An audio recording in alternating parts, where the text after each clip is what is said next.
Imaginem isto. Vocês estão no gala mais exclusivo de São Paulo. O champanhe borbulha, risadas ecoam e a alta sociedade brasileira brilha. De repente, a amante do seu marido te encurrala na frente de todos e, com um sorriso malicioso, te ordena como se você fosse uma criada. Minha taça está vazia, traga-me outra. O salão congela. Todos esperam que você desmorone. Mas o que eles não sabem é que o patriarca da família, o temido Dom Arthur, está observando tudo.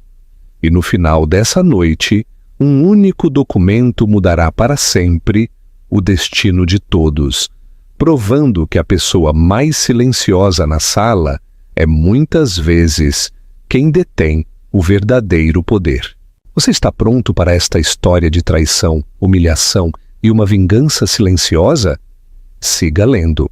A entrada de cascalho da fazenda. O cascalho estalou sob os pneus de sedãs europeus impecáveis, um som que Amélia Mendes havia associado a uma sensação sufocante de pavor.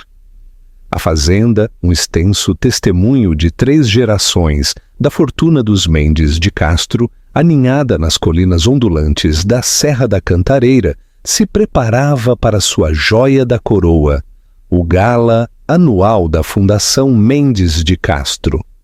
Para o mundo exterior, isto era filantropia, em seu ápice de glamour. Para a Amélia, era sua humilhação anual, orquestrada com guardanapos monogramados e o julgamento silencioso e sufocante da família de seu marido.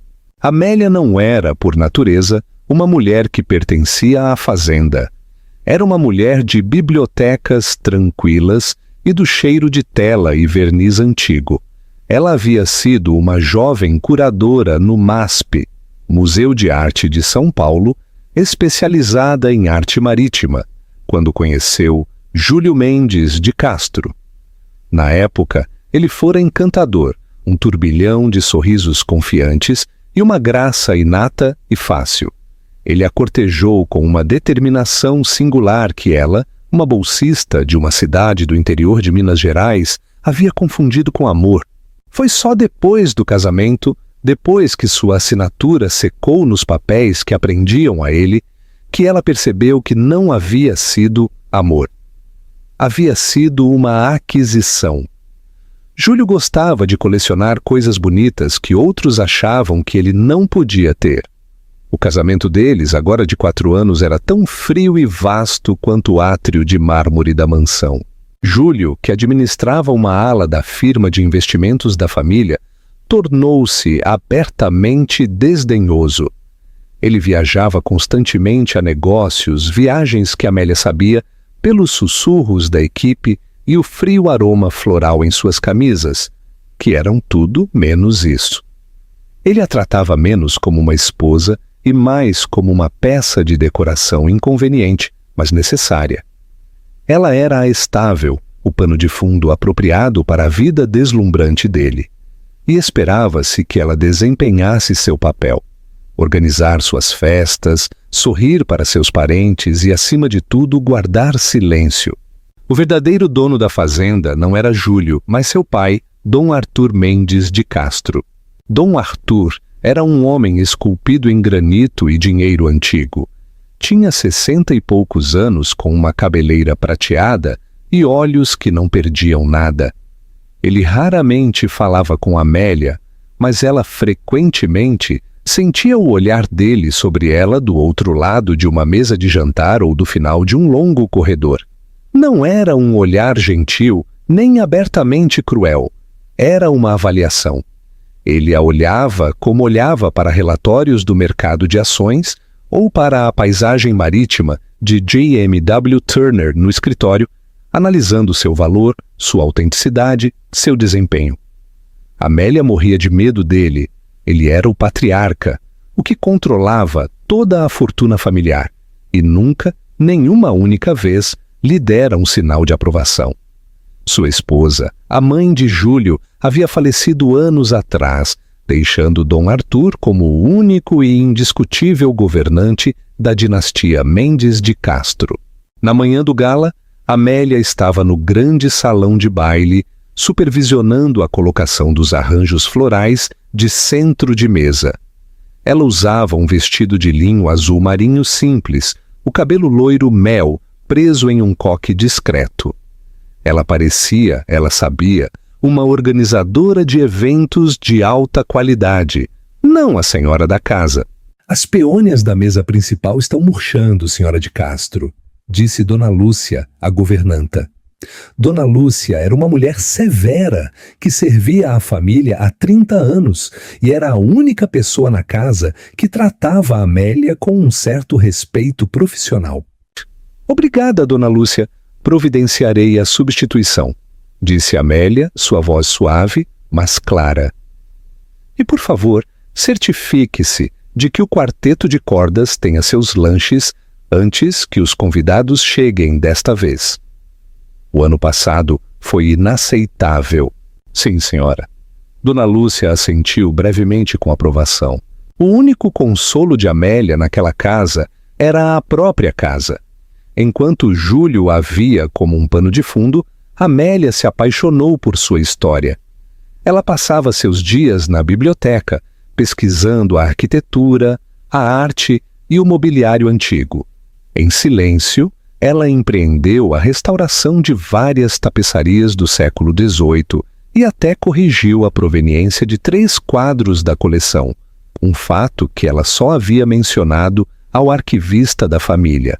Ela conhecia todos os segredos da fazenda, desde o rangido do chão do patamar do 3º andar até o leve cheiro de tabaco que ainda pairava nas cortinas de veludo do escritório de Dom Arthur, décadas depois que o fumo foi proibido em ambientes fechados. Júlio apareceu na soleira do salão de baile, já impecável na metade inferior de seu smoking, com um roupão de seda cobrindo a parte superior. Ele estava ao telefone com um elegante dispositivo preto colado na orelha. Não me importa o quanto custe, deixe o jato executivo em espera, disse sua voz aguda. Ele olhou para Amélia, seus olhos percorrendo seu vestido simples, com visível desdém. Ele não a cumprimentou. Silenciou sua chamada. Amélia, pelo amor de Deus, é isso que você está vestindo? Os convidados chegarão em 3 horas. Minha tia Beatriz já está a caminho e você sabe como ela fala. Este não é meu vestido para o gala, Júlio. Eu estou trabalhando, respondeu Amélia, sua voz monótona. Claro. Bom. Ele desbloqueou o telefone. Tente não parecer tão funcional. E eu preciso que você cuide do meu pai. Ele está de mau humor a semana toda, perguntando sobre os relatórios trimestrais da fundação. Apenas mantenha-o ocupado. Fale sobre o que quer que vocês falem, quadros antigos, marinheiros mortos. Apenas mantenha-o longe de mim. Ele não esperou por uma resposta. Simplesmente se virou e saiu, sua voz retomando seu latido impaciente, agora sobre a reserva em Trancoso. Amélia fechou os olhos por um breve segundo. Ela sentiu a familiar ardência, não de lágrimas. Ela havia superado as lágrimas há muito tempo, mas de um vazio frio e oco. Ela era um objeto fixo, uma ferramenta para usar. Manter o pai dele ocupado, dar o tom, guardar silêncio. Ela subiu para sua própria ala da casa, deliberadamente separada da de Júlio, para se preparar para a noite. Seu vestido estava estendido na chaise longue. Era um vestido clássico e discreto, de um designer aprovado pela tia de Júlio, em um cinza prateado suave. Era elegante, bonito e completamente anônimo. Era o uniforme perfeito para a esposa de Júlio Mendes de Castro. Enquanto ela abotoava o fecho de seu colar de pérolas, um fio simples que sua própria mãe havia deixado, ela viu seu reflexo no espelho de corpo inteiro. A mulher que a encarava era pálida e serena, sua expressão perfeitamente neutra. Parecia um fantasma, à espreita nos limites de uma vida que não era sua. Lá embaixo, Os primeiros convidados estavam chegando. A orquestra começou a tocar uma suave peça clássica. Amélia respirou fundo, endireitou as costas e desceu a grande escadaria para desempenhar seu papel. Ela sorriu, cumprimentou os senadores e multimilionários da tecnologia, elogiou vestidos e riu de piadas que não eram engraçadas. Ela era a anfitriã perfeita.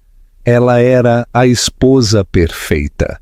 E era completa e absolutamente invisível. A única pessoa que parecia registrar sua presença era Dom Arthur, que estava parado perto da enorme lareira com um copo de água mineral na mão, seus olhos seguindo-a enquanto ela se movia entre a multidão. Ela cruzou o olhar dele uma vez, e ele não sorriu, apenas observou sua expressão ilegível, antes de direcionar sua atenção ao CEO de um grande banco. O estômago de Amélia apertou. A performance havia começado. Ela só tinha que sobreviver à noite. Mas uma pequena e desesperada parte dela se perguntava o que aconteceria se, apenas por uma vez, ela parasse de atuar. E se ela gritasse? E se ela corresse? Mas ela não o fez. Ela sorriu, pegou uma taça de champanhe de uma bandeja que passava e se virou para cumprimentar a tia Beatriz, uma mulher formidável, coberta de diamantes, cujas primeiras palavras para ela foram: "Amélia, querida, essa cor te apaga, não é?" O grande átrio da fazenda estava lotado às 9. O tema era Meia-Noite no Jardim, e os floristas haviam se superado. Era e orquídeas brancas gotejavam dos lustres, e o ar estava denso com o aroma de jasmim e perfume caro. O murmúrio baixo e seguro de 200 das pessoas mais poderosas de São Paulo enchia o espaço. Homens em smokings sob medida riam alto, e mulheres com rostos cirurgicamente precisos se observavam mutuamente com uma quietude predatória. Amélia era uma anfitriã magistral, uma habilidade nascida do desespero. Ela deslizava de grupo em grupo, garantindo que as taças estivessem cheias, fazendo apresentações entre um magnata da tecnologia e um proeminente galerista, e habilmente afastando um político ligeiramente embriagado de um jornalista. Ela estava no piloto automático, seu sorriso uma máscara cuidadosamente construída. Júlio, por sua vez, era o centro das atenções ao lado da imponente escultura de gelo de um cisne. Ele estava em seu elemento, seu carisma, ativado ao máximo. Ele dava tapinhas nas costas de homens, beijava as mãos de mulheres e exalava a confiança sem esforço de um homem que nunca desejou nada. Ele não havia falado uma única palavra com Amélia desde sua ordem de cuidar de seu pai. Dom Arthur Mendes de Castro permaneceu perto da lareira, um ponto fixo de gravidade na sala giratória. Ele falou com poucas pessoas, mas aqueles com quem ele falou, um senador brasileiro, uma juíza federal e seu próprio diretor financeiro, um homem de aparência nervosa chamado Senhor Lourenço, se aproximaram dele com uma deferência que beirava o medo. Amélia fez questão de lhe oferecer um copo de água fresca, que ele aceitou com um breve aceno. "O gala parece um sucesso, padre", ela disse usando o honorífico que ele insistia em usar. "Está barulhenta, Amélia", ele respondeu, seus olhos escaneando a multidão. "Não ela, muitos pavões. A fundação arrecadará uma grande soma esta noite", ela ofereceu. "Irá." Ele tomou um gole de água. "Certifique-se de que os discursos comecem às 10. Meu filho tem a tendência de deixar seus compromissos sociais atrasarem o propósito real da noite." "É claro", disse ela. Ela estava se dirigindo ao pódio da orquestra para verificar o tempo, quando a atmosfera no átrio mudou. Não foi uma mudança barulhenta, mas sutil, como uma queda na pressão barométrica antes de uma tempestade. As conversas perto da entrada vacilaram e uma onda de sussurros seguiu a chegada de uma nova convidada. Amélia se virou e seu sangue gelou. Parada no grande arco estava uma mulher que era a antítese física de Amélia. Ela era alta, com uma juba de cabelo preto azeite caindo sobre os ombros. Seu vestido era um vermelho carmesim chocante e brilhante, cortado tão baixo na frente e alto na coxa que beirava o indecente, mas era claramente de alta costura.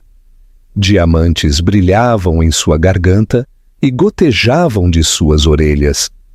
Ela era deslumbrante, e ela sabia disso. Era Clara Souza. Amélia a reconheceu instantaneamente. Esta era a mulher das fotos anônimas do Instagram, o nome nos alertas de cartão de crédito de joalherias que Amélia nunca visitou. Esta era a mulher cujo perfume havia perseguido os ternos de Júlio nos últimos 8 meses. Clara parou na entrada, seus olhos examinando a sala com um olhar de tédio possesso. Ela não veio sozinha. Estava de braços dados com um primo mais jovem dos Mendes de Castro, um garoto de 20 e poucos anos com um fundo fiduciário chamado Marcos, que parecia confuso e completamente cativado. Clara havia encontrado seu caminho. Amélia observou como Júlio, no meio de uma risada com um presidente de banco, a viu. Sua risada morreu. Seu rosto, por uma fração de segundo, era uma máscara de puro pânico. Então ele se recompôs, deu um breve aceno ao banqueiro e começou a se mover. Não em direção a Clara, mas ostensivamente para longe dela, em direção ao terraço.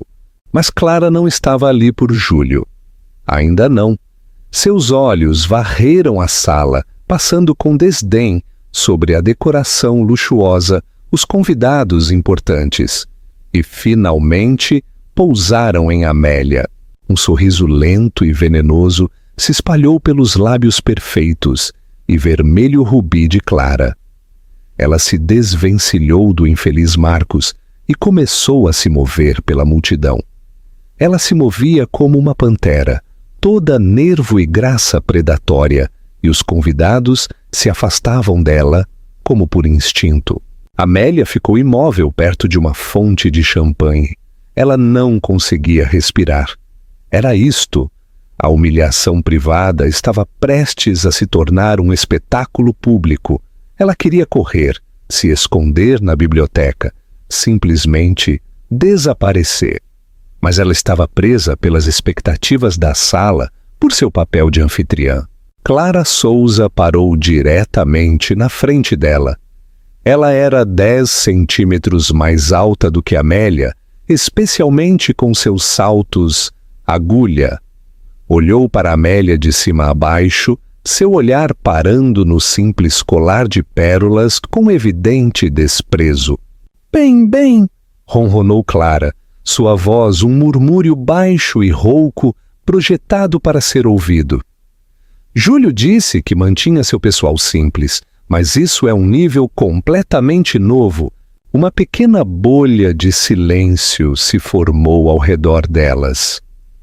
Alguns convidados próximos, incluindo a tia Beatriz, a ouviram claramente e agora observavam com interesse faminto e indisfarçado. Com licença, perdoe-me. A voz de Amélia era apenas um sussurro. Ela podia sentir o sangue escorrer de seu rosto. Você é a garota, certo? Clara bateu um dedo longo com a unha carmesim contra o próprio queixo. A que administra a casa, a que se certifica de que tudo funcione perfeitamente, as costas de Amélia se enrijeceram. Este era um ataque calculado. Clara sabia exatamente quem ela era. Eu sou Amélia Mendes de Castro, disse, se esforçando por uma dignidade que não sentia. Esta é minha casa. Clara riu, um som como vidro quebrando. Oh, querida, isso é adorável. Você realmente acredita nisso? Ela levantou sua própria taça, que estava quase vazia. O enorme diamante em seu anel, um que Amélia reconheceu de uma avaliação de seguro recente, brilhou sob o lustre. Não seja boba. A esposa de Júlio é apenas um título, um substituto. Ele precisa de alguém para garantir que a roupa de cama esteja limpa. Ela empurrou a taça contra o peito de Amélia. Agora seja boazinha e vá correndo. Você, serva, minha taça está vazia. E me traga um daqueles bolinhos de caranguejo. Vamos, vamos! O mundo se reduziu ao espaço entre as duas mulheres. O som da orquestra, o murmúrio de 200 conversas, o tilintar dos copos, tudo se desvaneceu em um silêncio ensurdecedor e apressado. Serva! A palavra ficou no ar. Um dardo envenenado. Não era dirigido apenas a Amélia, mas ao seu vestido simples, suas pérolas modestas, toda a sua existência. O sorriso de Clara era amplo e triunfante. Seus olhos brilhavam com uma malícia tão pura que era quase impressionante. Ela estava gostando disso, absorvendo a atenção cativada dos convidados ao redor. A tia Beatriz parecia positivamente eufórica. A mão de Amélia, que estava ao lado dela, tremeu. Ela queria dar um tapa naquele rosto perfeito e presunçoso. Ela queria gritar, queria pegar a taça de champanhe e quebrá-la no chão de mármore, mas ela era uma Mendes de Castro, por nome e produto de uma educação pragmática mineira. Ela não fazia um espetáculo, ela não dava satisfação ao bule. Eu não sou sua serva, disse Amélia. Sua voz tremeu apenas ligeiramente. Eu sou a esposa de Júlio. A risada de Clara foi mais alta desta vez. Um guincho agudo e penetrante que atraiu ainda mais a atenção. Oh, querida, eu sei! É isso que o torna tão patético! Ela se inclinou, baixando a voz para um sussurro conspiratório, mas audível. Ele te chama de ratinha dele, sua guardiã, a mulher chata e sem sexo com quem ele teve que se casar para manter o pai dele feliz. Mas sou eu quem ele quer. Ela empurrou a taça com mais força, a borda batendo no peito de Amélia. Agora você vai me trazer meu champanhe ou eu tenho que reclamar com o homem da casa? Ah, espere. Ela se virou teatralmente. Você deveria ser a serva, certo? Amélia olhou para além de Clara, seus olhos procurando desesperadamente por Júlio. Ela o encontrou. Ele estava a não mais de 3 metros de distância, parcialmente escondido por uma grande palmeira em vaso. Ele tinha visto tudo. Ele tinha ouvido cada palavra. Seus olhos se encontraram. O olhar de Amélia era uma súplica silenciosa e desesperada. Me ajude. Pare com isso. Diga alguma coisa. O rosto de Júlio estava pálido, sua expressão uma mistura de medo e irritação. Ele olhou para Amélia, depois para Clara e depois para sua tia Beatriz, que o observava expectante. Ele viu o anel no dedo de Clara, o anel que ele havia comprado para ela. Viu a humilhação no rosto de sua esposa, e ele fez o imperdoável. Ele fez um movimento de cabeça pequeno, quase imperceptível. Virou-se, deu um passo em direção ao terraço e levantou sua própria taça para um conhecido que passava, fingindo não ter visto nada. Ele a abandonou, a deixou para ser devorada. Aquele único ato de covardia quebrou o último e frágil remanescente da esperança de Amélia. O vazio que ela sentiu antes se transformou em uma dor aguda e física, uma lasca de gelo em seu peito. Júlio não era apenas negligente, ele era cruel, ele era um covarde.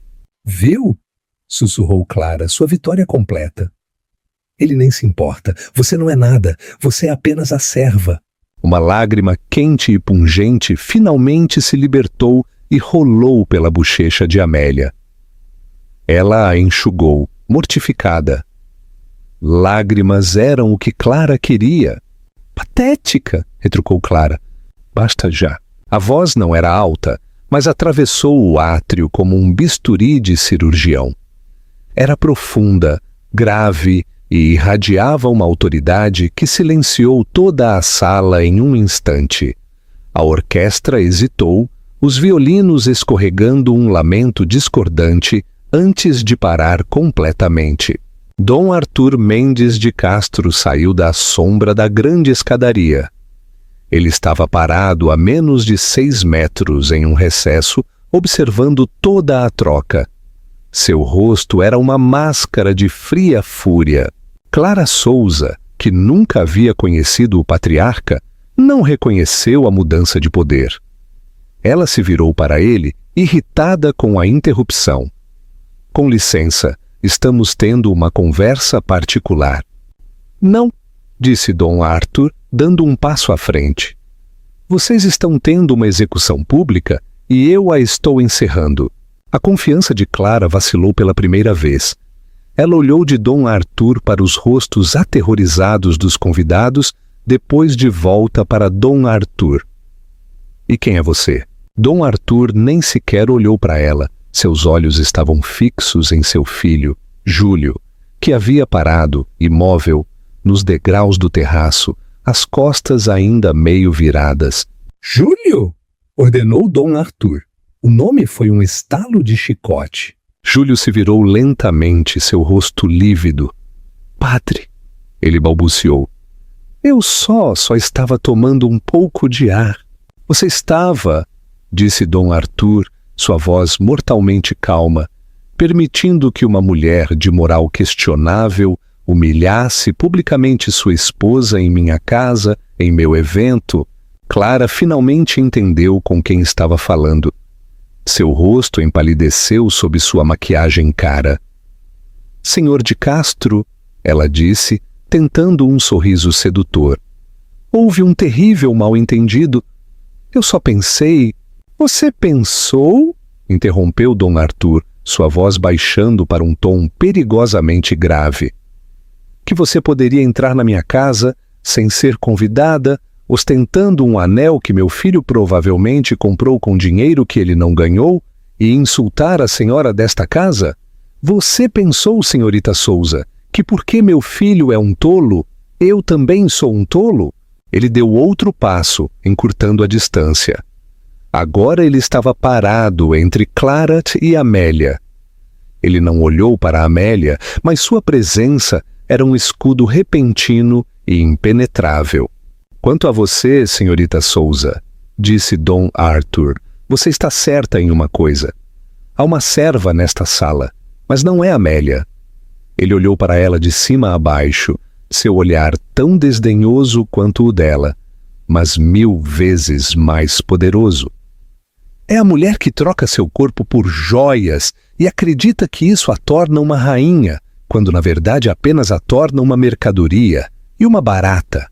Um gaspe coletivo e horrorizado esvaziou o ar da sala. A tia Beatriz parecia prestes a desmaiar. Você devolverá o anel que meu filho lhe deu. É propriedade da Fundação Mendes de Castro, já que suspeito que foi comprado com seus fundos, e então irá embora. Minha segurança a acompanhará até a saída. Você não pode, guinchou Clara, sua fachada desmoronando em puro pânico. Júlio, diga a ele, Júlio. Júlio permaneceu pregado no lugar, tremendo. Olhou para o rosto implacável de seu pai e não disse nada. Fora! Ordenou Dom Arthur. Clara olhou ao redor, seus olhos selvagens, procurando um aliado. Ela não encontrou nenhum. Os rostos que estavam observando com avidez divertida agora estavam frios e hostis. Ela cruzou uma linha, não moral, mas social. Ela forçou o patriarca a intervir. Ela envergonhou a família. Com um soluço de pura raiva, ela arrancou o enorme anel do dedo e o jogou no chão, onde ele quicou no mármore com um som surdo. Você vai se arrepender disso. Ela cuspiu, sua voz embargada por lágrimas. Todos vocês. Ela se virou e saiu correndo em direção à saída. O vestido carmesim era uma mancha de cor contra o mar de preto e prata. 2 discretos seguranças, que apareceram do nada, a seguiram. O átrio estava completamente em silêncio. O único som era o leve clique das grandes portas se fechando. Amélia estava tremendo, sua mão pressionada contra a boca. Ela havia sido salva. Mas foi uma salvação brutal e aterrorizante. Dom Arthur permaneceu por um momento, de costas para ela. Parecia estar se recompondo. Júlio continuava imóvel, uma estátua de covardia. Finalmente, Dom Arthur se virou. Ele não olhou para Júlio, ele olhou para Amélia. Sua expressão não era gentil, não era compreensiva. Era, como sempre, avaliadora. Amélia, ele disse, sua voz agora voltando ao seu tom normal e cortante. Venha comigo. Temos assuntos a discutir na biblioteca. Ele se virou e saiu, esperando que ela o seguisse. Amélia deu um último olhar para o marido. Ele estava olhando para o chão, especificamente para o local onde o anel de diamante havia caído. Um membro da equipe já estava se movendo para recuperá-lo. Júlio levantou o olhar. Seus olhos encontraram os dela. Não havia arrependimento. Estavam cheios de uma emoção nova e fria. Ressentimento. Ele estava com raiva dela, com raiva porque ela havia sido a causa de sua humilhação pública nas mãos de seu pai.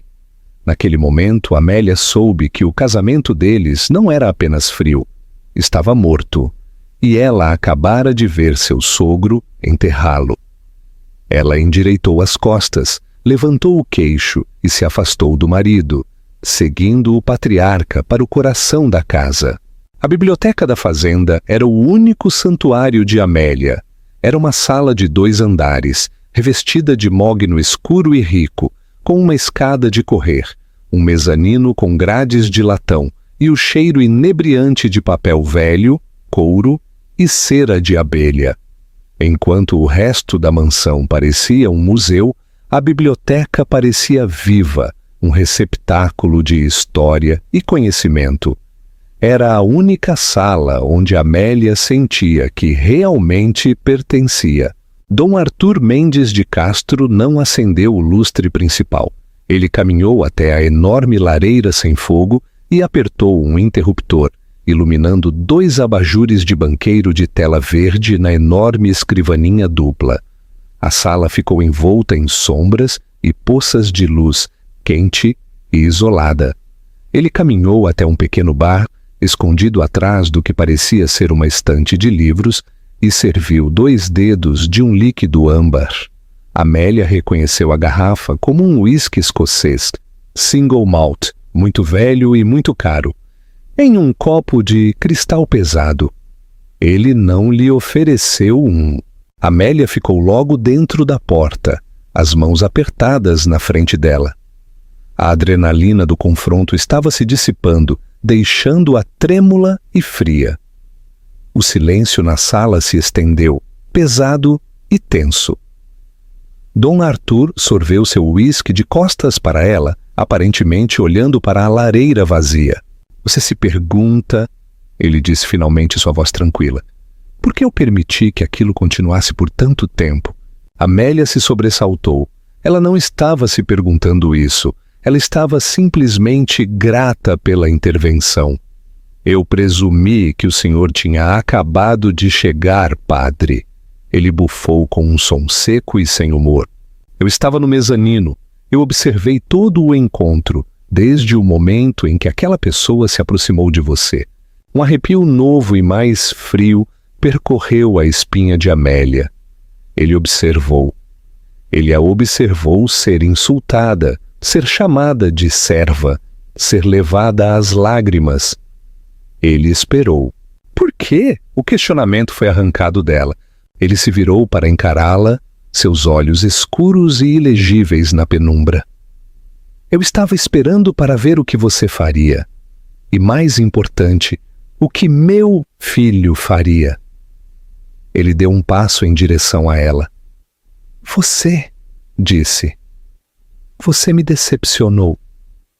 Você chorou. Amélia se encolheu como se ele a tivesse atingido. Depois de tudo isso, essa era a crítica dele? Ela estava humilhada. Claro que eu estava, disse ele com desdém. A mulher era uma rameira e uma tola. A opinião dela não tem valor.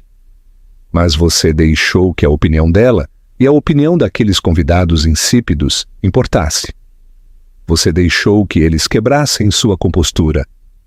Uma Mendes de Castro, mesmo que por casamento, não chora onde o inimigo pode ver.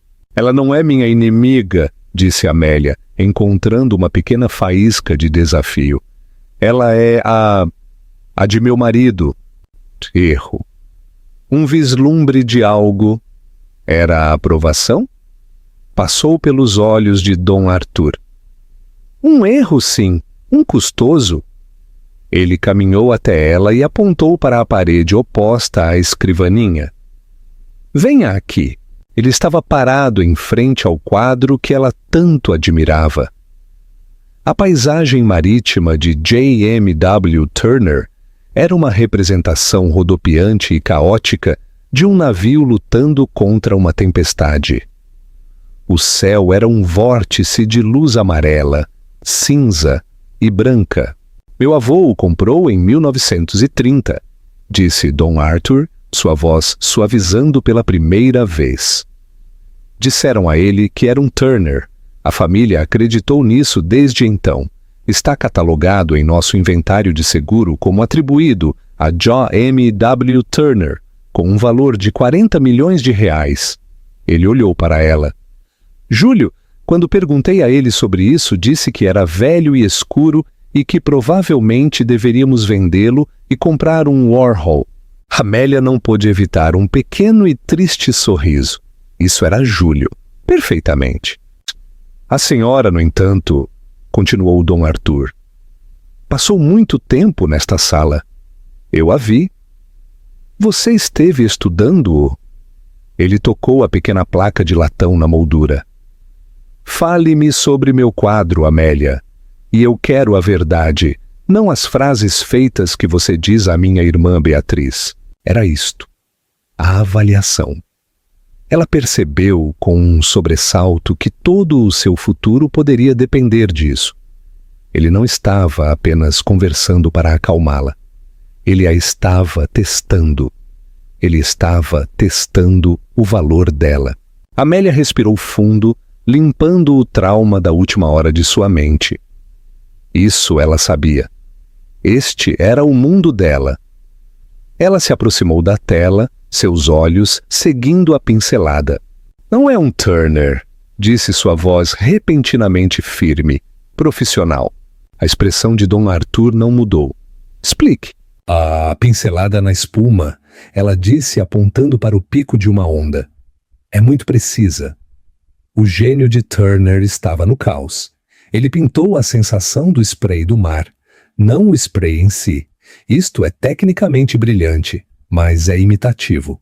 O impasto é pesado, mas está aplicado, não lutado. Turner lutava com sua pintura. Ela moveu o olhar para a assinatura, mal visível no canto escuro. E a assinatura está incorreta. O J é muito enrolado, mas a maior pista é a tela. Eu a pesquisei nos arquivos. O tecido da tela é belga e a composição química do gesso não estava amplamente disponível até 1855. Turner morreu em 1851. Ela havia colocado todas as suas cartas na mesa. Acabara de dizer ao patriarca da família Mendes de Castro que seu precioso quadro de 40 milhões de reais era falso. Dom Arthur permaneceu em silêncio por um longo tempo. Ele encarou o quadro, depois a ela. Então não tem valor? Disse. Não, disse Amélia rapidamente. Essa é a parte fascinante. Não é sem valor. Estou quase certa de que é uma obra de Clarkson Stanfield. Ele foi contemporâneo de Turner, até mesmo um rival. Em sua época, ele era igualmente famoso. Este é um Stanfield excepcional. Simplesmente não é um Turner. Como Stanfield, provavelmente vale 4 ou 5 milhões. Mas como um Turner falso, não vale nada. Seu valor reside em sua verdade. Lá estava, feito. Dom Arthur Mendes de Castro olhou para ela e, pela primeira vez desde que ela o conheceu, ele sorriu. Não foi um sorriso caloroso, mas foi genuíno, um sorriso de profundo e satisfeito respeito. Seu valor reside em sua verdade, ele repetiu, saboreando as palavras. Certamente. Ele se virou para o quadro. Eu sabia há 20 anos. Eu o autentiquei em 1998. O melhor especialista do MASP, um homem chamado Dr. Soler, me disse exatamente o mesmo. Até a tela belga. Ele, no entanto, não o identificou como um Stanfield. Simplesmente o chamou da escola holandesa. Sua análise foi melhor. Amélia estava atordoada. O senhor sabia? É claro. Deixei a placa como um teste para minha família, para meus associados, para ver quem me diria a verdade e quem me diria o que eles achavam que eu queria ouvir, para ver quem tinha gosto e quem só tinha apetite. Ele se virou e a encarou. Sua avaliação estava completa. Meu filho, minha irmã, toda a minha diretoria, são todas pessoas com apetites. Vem uma placa que diz 40 milhões e elogiam a moldura. Ele disse, sua voz firme, a senhora tem gosto, tem inteligência, vê a verdade, mesmo quando é inconveniente. É a única pessoa, além do Dr. Soler, que passou no teste. Ele voltou para a escrivaninha. O que nos leva ao assunto em questão. Meu filho Júlio. Seu rosto endureceu novamente. Júlio? Ele não só foi um tolo em seu casamento. Ele foi um tolo em seus negócios. Ambos estão, como era de se esperar, relacionados. Ele levantou uma pasta grossa encadernada em couro de sua escrivaninha. Os presentes da senhorita Souza, suas viagens, seu apartamento na cidade, não foram financiados pelo salário de Júlio, que é generoso, mas não tanto. Ele abriu a pasta. Meu diretor financeiro, o Sr. Lourenço, me trouxe isto na semana passada. Júlio tem desviado fundos da Fundação Mendes de Castro. Amélia sentiu o chão inclinar sob seus pés. Desvio de fundos. A palavra parecia arcaica. Um crime de filme em preto e branco. Mas o olhar frio e duro nos olhos de Dom Arthur Mendes de Castro lhe disse que isso era devastadoramente real. Da fundação? Ela sussurrou, horrorizada. A fundação era a face pública da família, uma célebre instituição de caridade que financiava hospitais infantis, bolsas de estudo de arte e pesquisa ambiental. Era a fonte do poder social e político da família Mendes de Castro. Exatamente, disse Dom Arthur, sua voz tingida de gelo. A hipocrisia é bíblica. Ele tem desviado sistematicamente fundos do Fundo de Doações do Hospital Infantil Sabará, nosso maior parceiro de caridade. Ele deu um toque em uma planilha dentro da pasta. Não foi brilhante, foi descarado. Ele aprovou uma série de faturas de uma empresa de fachada que ele estabeleceu em Andorra. Uma firma de consultoria. O total nos últimos 18 meses chega a pouco mais de 4 milhões de reais. Amélia afundou em uma das poltronas de couro em frente à escrivaninha. Ela se sentiu enjoada. Durante todo esse tempo, ela pensou que Júlio era simplesmente um homem frio, egoísta e adúltero. Ela o pintou como uma vítima de sua criação. Um homem muito fraco para desafiar as expectativas de seu pai. Mas isto não era fraqueza. Isto era malícia. Isto era roubo. Roubar de crianças doentes para comprar diamantes para sua amante. Aquele anel que ele deu a ela, Amélia começou. Era um diamante azul de 250 mil reais. Terminou Dom Arthur. Comprado pela consultoria Souza Lítida. Ele não é apenas um tolo, Amélia. Ele é um criminoso e um descuidado. A mente de Amélia estava acelerada, ligando os pontos. É por isso que ele estava tão aterrorizado quando a viu. É por isso que ele tem perguntado sobre os relatórios trimestrais. Ele sabia que a auditoria estava chegando, afirmou Dom Arthur. Suspeito que ele estava planejando levar a senhorita Souza para Ibiza esta noite em nosso jato executivo. E de lá para algum lugar sem extradição. Ele foi descuidado, mas não estúpido o suficiente para ficar para a queda. Seu desentendimento público simplesmente acelerou o cronograma dele. Então, o que vai acontecer agora? E a festa? Os convidados? A festa continuará, disse Dom Arthur, fechando a pasta com um suave toque final. Os discursos serão feitos, mas o roteiro está prestes a mudar. Ele a encarou com um olhar intenso. Meu filho traiu seu nome. Ele traiu esta família.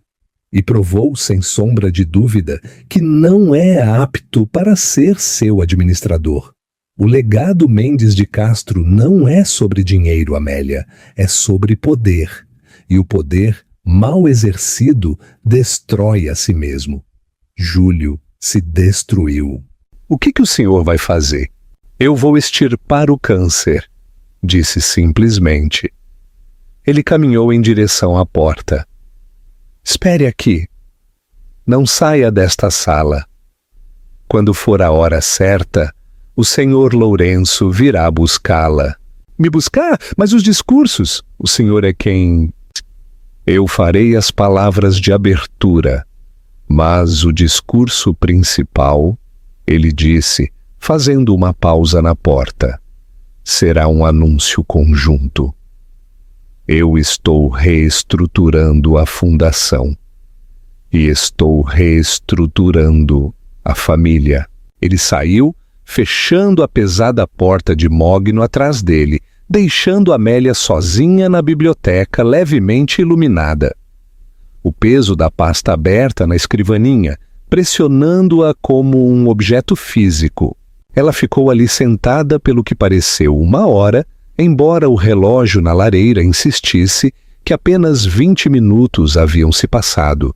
O som abafado da orquestra, voltando a tocar uma valsa animada, infiltrava-se pelo átrio. A festa continuava, alheia ao fato de que toda a dinastia Mendes de Castro estava se fraturando em seu núcleo.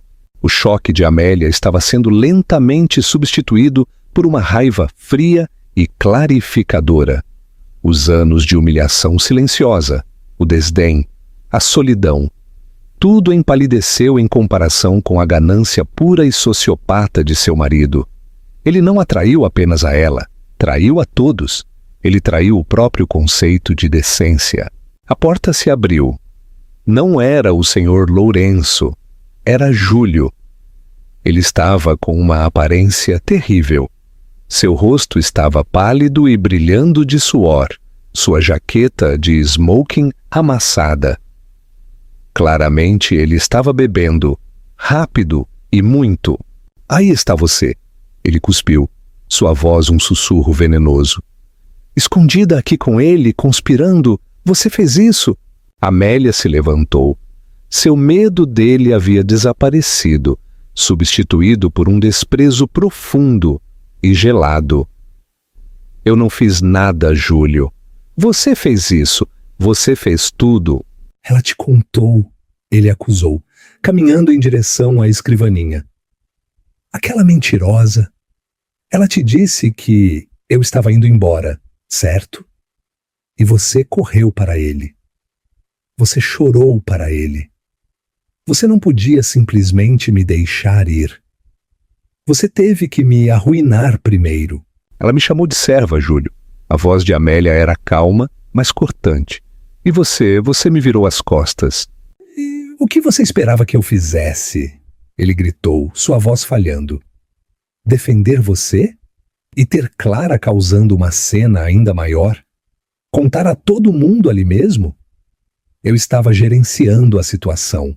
Você não estava gerenciando, disse Amélia. Você estava se acovardando, mas não importa. Nada disso importa agora.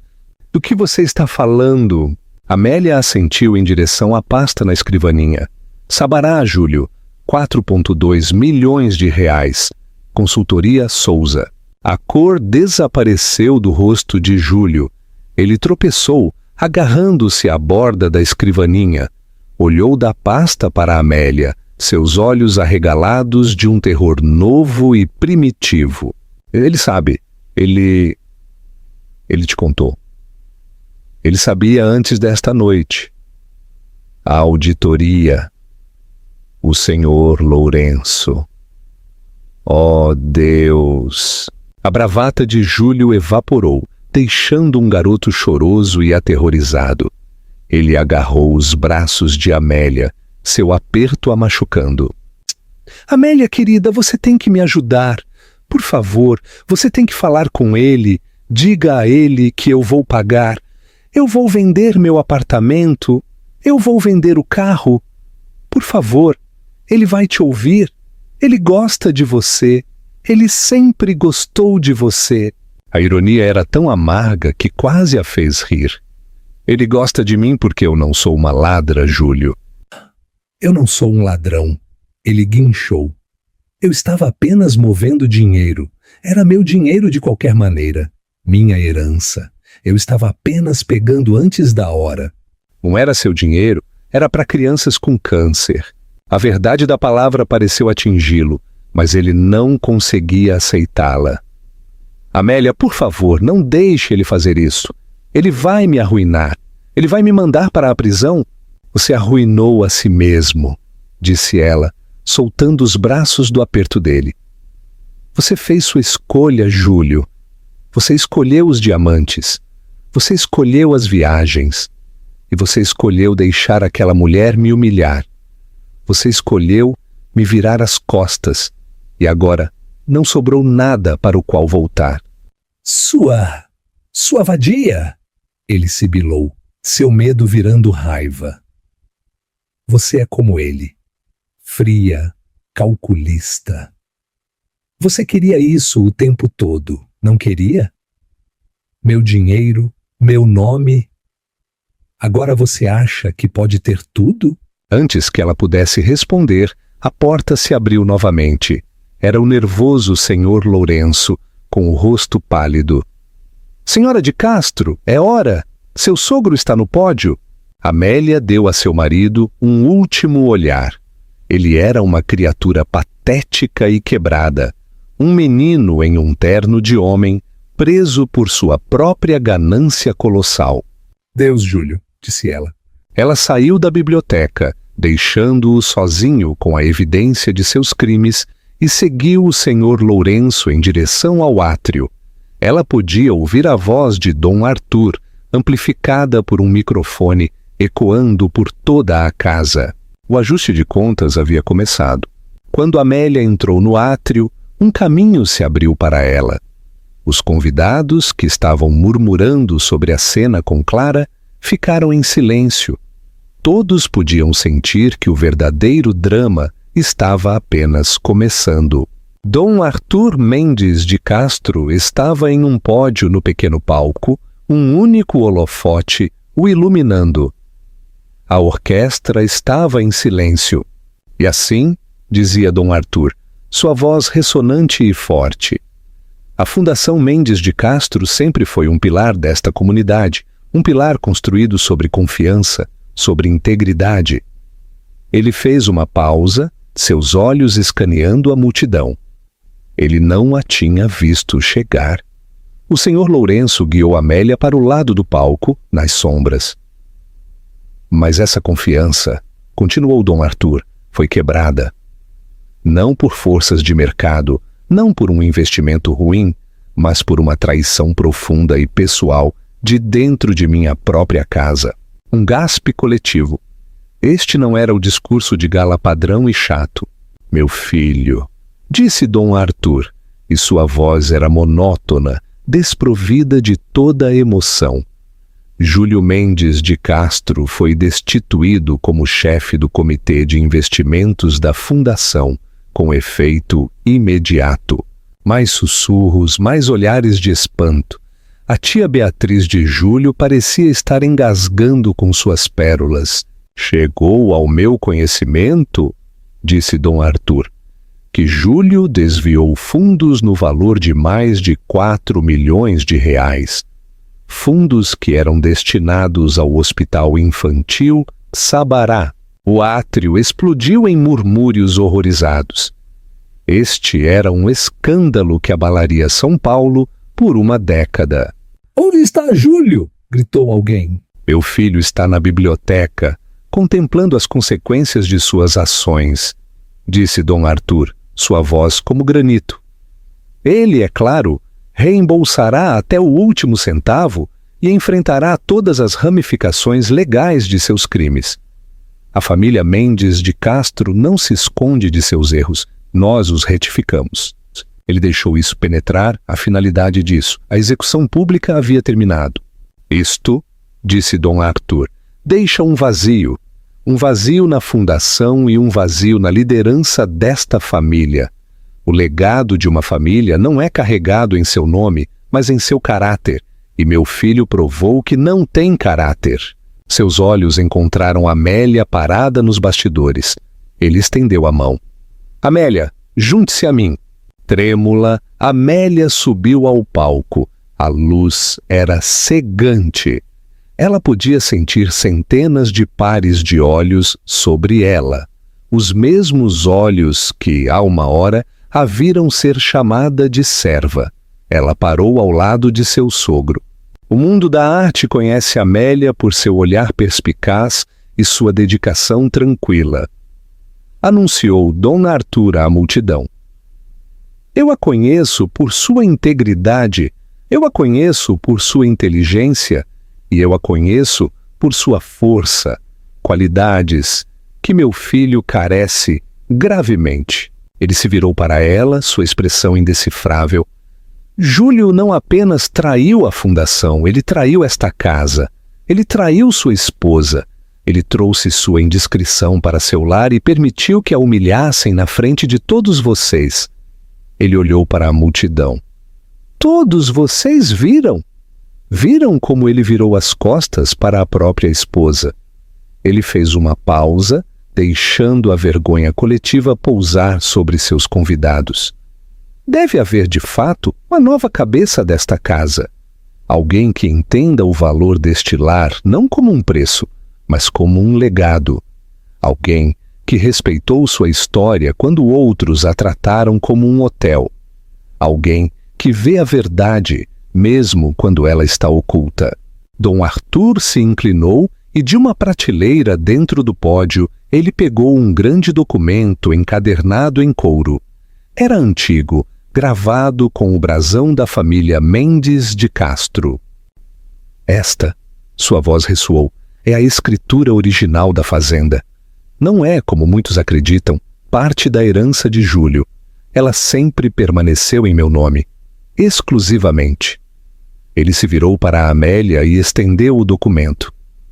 Esta noite, na frente de todos vocês, como testemunhas, eu estou corrigindo um grave erro. Eu estou colocando a administração do lar desta família nas únicas mãos em que confio. Ele colocou o pesado documento nas mãos trêmulas de Amélia. Amélia Mendes de Castro, ele declarou, eu estou entregando a você a escritura desta mansão. Ela é sua. A casa, o terreno e tudo o que contém. Incondicionalmente, com efeito imediato. Amélia olhou para a escritura, depois para Dom Arthur, seus olhos arregalados de descrença. Sogro, eu não posso. Você pode, ele disse, sua voz apenas para ela. Você passou no teste, a casa é sua. E não. Um grito cru e desesperado ecoou do fundo do átrio. Júlio estava lá, seu rosto contorcido em uma máscara de pura raiva infantil. Ele deve ter saído correndo da biblioteca. Você não pode fazer isso! Ele guinchou, tropeçando para a frente. Essa é a minha casa. Essa é minha herança. Os convidados se afastaram, horrorizados com este desmoronamento final e patético. Dom Arthur Mendes de Castro não levantou a voz. Ele falou pelo microfone, suas palavras cortando seu filho com precisão cirúrgica. Sua herança era a honra desta família, e você a vendeu por um diamante azul. Esta casa, ele apontou para Amélia, pertence a ela. A fundação pertence a ela. A partir deste momento, você não é mais um Mendes de Castro, exceto pelo nome. Você está deserdado. Você está repudiado. Seu bastardo, soluçou Júlio. Ele voltou seus olhos desesperados e suplicantes para Amélia. Amélia, diga a ele. Diga a ele que ele não pode. É nossa casa. Você é minha esposa. Amélia olhou para o homem que ela uma vez amou. O homem que deixou sua amante destruí-la. O homem que roubou de crianças moribundas. Ela olhou para ele, seu olhar claro e frio. E ela não sentiu nada. Não, nada. Ela sentiu pena. Mas mais do que isso, ela se sentiu livre. Ela segurou a escritura contra o peito. Não, Júlio, disse sua voz clara e forte, projetando-se por toda a sala silenciosa. É minha casa e você está invadindo a propriedade. Dom Arthur acenou para sua equipe de segurança. Acompanhem o senhor de Castro para fora das instalações. Ele não deve levar nada além das roupas que está vestindo. Júlio lutou, mas os dois homens grandes foram eficientes. Eles o pegaram pelos braços.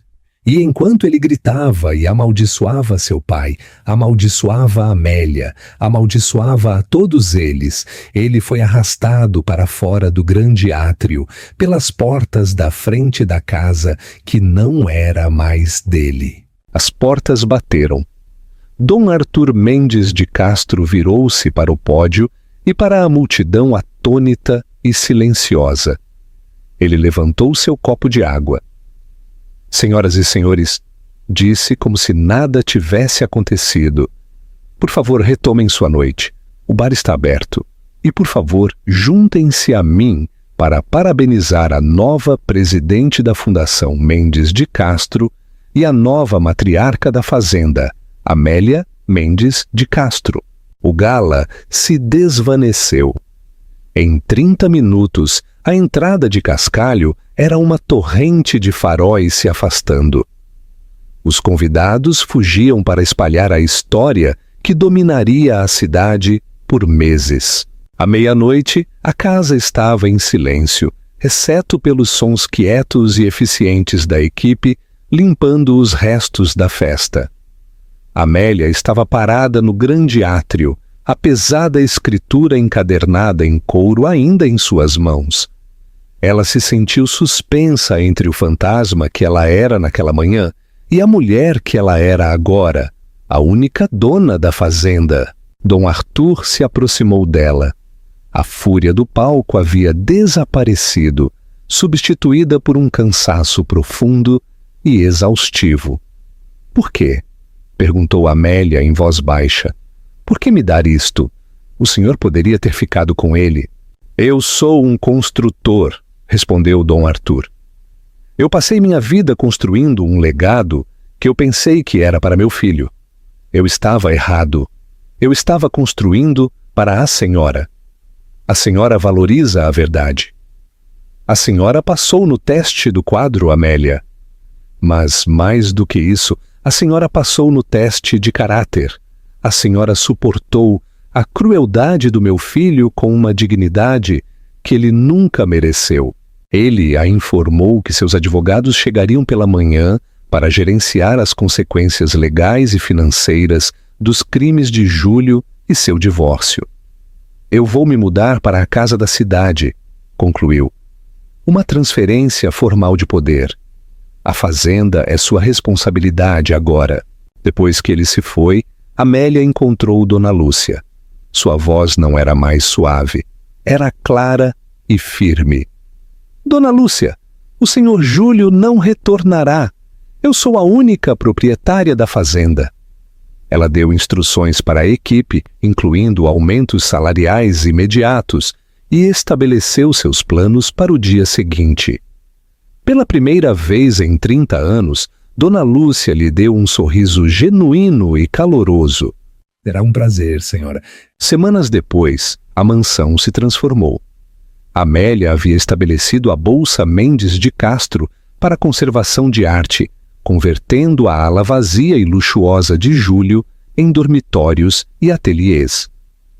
Os 4 milhões de reais recuperados da apreensão dos ativos de Júlio foram devolvidos à fundação, juntamente com uma doação pessoal de Amélia, que dobrou o valor para o Hospital Infantil Sabará. Dom Arthur a visitou na biblioteca, agora um convidado em sua antiga casa. A nova carta da fundação é agressiva, ele comentou. É eficaz, ela respondeu. Estamos ajudando pessoas de verdade. Seu olhar pousou no quadro de Stanfield. Ainda um lembrete de que seu valor reside em sua verdade?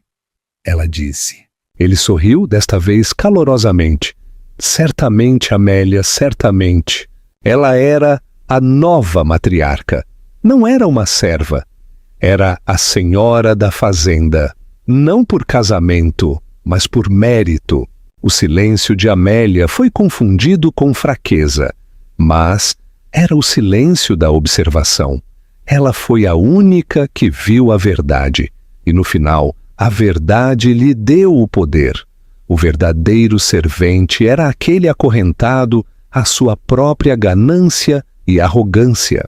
O que você achou da decisão chocante de Dom Arthur? Foi justiça para Amélia ou uma fria jogada de negócios? Deixe-nos saber sua opinião nos comentários aqui embaixo.